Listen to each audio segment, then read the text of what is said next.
भारत और जर्मनी के बीच Paris Olympic men's hockey का सेमीफाइनल मुकाबला खेला जाना है। यह मुकाबला कांटे का होगा, लेकिन एक जो बड़ी बात है वो ये है कि अमित रोहिदास इस मैच के लिए उपलब्ध नहीं होंगे। क्यों नहीं होंगे आज आपको बताऊंगा, लेकिन पहले बता दूं कि आप देख रहे हैं न्यूज बाइस्कोप और मैं हूं राकेश रंजन। पेरिस ओलंपिक में अभी तक जो अंपायरिंग हुई है, खास करके हॉकी की स्पर्धा में, और वो भी भारत के खिलाफ, उसे कंसिस्टेंट नहीं माना जा सकता और कई फैसले ऐसे आए हैं जो भारत के खिलाफ जाता हुआ दिखा है। अगर आप क्वार्टर फाइनल मुकाबले की ही बात कर लें, जब अमित रोहिदास को रेड कार्ड दिखाया गया था, वहां पर कैलेनन के खिलाफ उनको फाउल दिया गया और ये बातें कही गई कि रूल 9.2 के तहत जो है उनका स्टिक जो है वो ऊपर की ओर गया और उससे कैलेनन को जो है वो चेहरे पर चोट आई। कैलेनन ने जो है वहां पर वो गिर भी गए थे, तो वो चीजें थी। हालांकि ऑनफील्ड अंपायर को ऐसा कुछ भी नहीं दिखा था, लेकिन फिर जो ब्रिटेन के खिलाड़ी थे उन्होंने रेफरल की मांग की और वहां जो जर्मनी के अंपायर थे उन्होंने फैसला लिया कि नहीं, ये नियम विरुद्ध है, और उसके बाद तय हुआ कि अमित रोहिदास को रेड कार्ड दिखाया जाए और उन्हें रेड कार्ड दिखाया गया। हालांकि इसकी काफी नुक्ताचीनी हो रही है और जैसा मैंने आपको पहले भी बताया था कि रानी रामपाल ने भी इसका विरोध किया, बोला कि यह बिल्कुल गलत है, आप मैक्सिमम येलो कार्ड दे सकते थे। और आपको बता दूं कि रेड कार्ड इंपॉर्टेंट टूर्नामेंट में कितना रेयर हो गया है कि पिछले 11 सालों में यह सिर्फ चौथा अवसर है जब किसी खिलाड़ी को रेड कार्ड दिया गया है बड़े टूर्नामेंट में। तो आप इसी से अंदाजा लगा सकते हैं, यह क्वार्टर फाइनल मुकाबला था, उसमें आपने भारतीय टीम को 10 खिलाड़ी पर कर दिया। और अब जबकि मुकाबला जर्मनी से होने जा रहा है सेमीफाइनल में, तो अब एक और फैसला आ गया है कि चूंकि रेड कार्ड मिला था अमित रोहिदास को, तो जो ऑर्गेनाइजिंग कमेटी है उसने इस बात की घोषणा कर दी है कि उसकी वजह से अमित रोहिदास सेमीफाइनल मुकाबला जर्मनी के खिलाफ नहीं खेलेंगे। इन सारी वजहों को देखते हुए और जिस तरह से उन्हें कार्ड दिया गया, अगर आप देखें तो अमित रोहिदास गेंद के साथ रश कर रहे थे, बॉल पोजीशन अमित रोहिदास के पास था, ये कैलेनन थे जो पीछे से आए थे।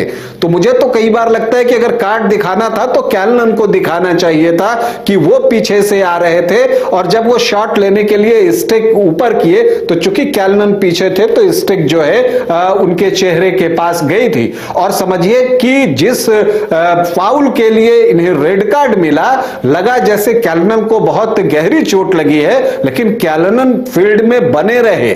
उन्होंने उसके बाद कई प्रयास किए जिसे पीआर श्रीजेश ने जो है गोल में तब्दील नहीं होने दिया, यहां तक कि पेनल्टी शूटआउट में भी वो शूटआउट लेने आए थे। तो आप समझिए कि उनकी चोट कितनी गंभीर थी, लेकिन उसका कितना नुकसान अमित रोहिदास और भारतीय टीम को उठाना पड़ रहा है। तो इसी पर जो हॉकी इंडिया है उसने एक ऑफिशियल प्रोटेस्ट जो है वो दर्ज कर दिया है। और इसके अलावा एक और चीज है, जब पेनल्टी शूटआउट चल रहा था ग्रेट ब्रिटेन के साथ मुकाबले में, तो जो अंग्रेज गोलकीपर थे उनके पास एक आईपैड था, जबकि रूल जो होता है उसके अनुसार जहां पर पेनल्टी शूटआउट हो रहा हो वहां आप अगल बगल में कोई भी नोटपैड नहीं रख सकते हैं। ये तो शिवेंद्र सिंह ने देखा, फिर प्रोटेस्ट हुआ, तब जाकर उस आईपैड को वहां से हटाया गया। तो बताइए मैच ऑफिशियल्स क्या कर रहे थे, उन्हें क्यों पता नहीं था? क्या मैच ऑफिशियल्स ने उन्हें यह परमिशन दी थी?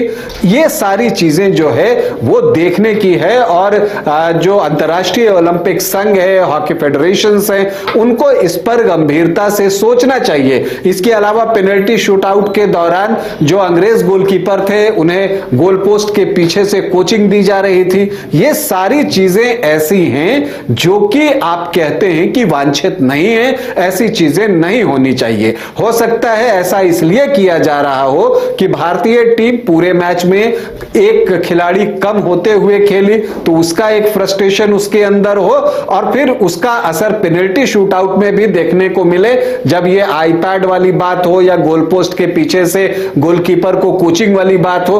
तो इससे जो है भारतीय खिलाड़ियों में जो है एक फ्रस्ट्रेशन ग्रिप करे और इससे वो एक फ्रस्ट्रेशन में शॉट को इधर उधर मार दें, लेकिन हुआ बिल्कुल इसका उल्टा। भारतीय टीम और संगठित हो गई और उसने ग्रेट ब्रिटेन को पराजित कर दिया। लेकिन इसके लिए एक ऑफिशियल प्रोटेस्ट जो है वो हॉकी इंडिया की तरफ से दर्ज कर दिया गया है और उन्होंने लिखा है कि इनकंसिस्टेंट वीडियो अंपायर रिव्यूज जिस तरह से हुआ है उसमें कोई कंसिस्टेंसी देखने को नहीं मिली है। और खास करके उन्होंने अमित रोहिदास को जो रेड कार्ड मिला है और गोलकीपर को जो कोचिंग दी गई है, आईपैड वाली बात जो है, उन सारी चीजों को जो है प्रमुखता से उठाया है, प्रोटेस्ट किया है। देखिए, होना तो यह चाहिए था कि अब रेड कार्ड ही वो बहुत हार्श डिसीजन था। अब आप किसी खिलाड़ी को जो कि टीम का प्रमुख खिलाड़ी हो उसे सेमीफाइनल खेलने से वंचित कर रहे हैं, तो यह भी निर्णय मुझे लगता है कि बहुत कठोर है। लेकिन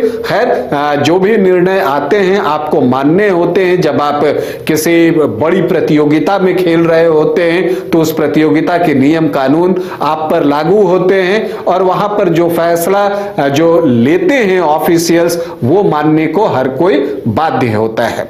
तो फिलहाल आपके लिए जानकारी यह है कि जब भारत और जर्मनी के बीच पेरिस ओलंपिक में मेंस हॉकी का सेमीफाइनल मुकाबला खेला जाएगा तब भारत 16 खिलाड़ियों के बजाय 15 खिलाड़ियों में से ही किसी 11 को मैदान में उतारेगा, क्योंकि अमित रोहिदास को रेड कार्ड मिलने की वजह से सेमीफाइनल मैच से सस्पेंड कर दिया गया है, तो वो सेमीफाइनल मैच का हिस्सा नहीं होंगे। फिर भी हम भारतीय हॉकी टीम को ढेरों शुभकामनाएं देते हैं और अपनी टीम पर विश्वास करते हैं कि वो सेमीफाइनल में जर्मनी को जरूर शिकस्त देगा। भारतीय हॉकी टीम को हमारी ढेरों शुभकामनाएं। अभी आपसे अनुमति चाहूंगा, इजाजत दें, नमस्कार।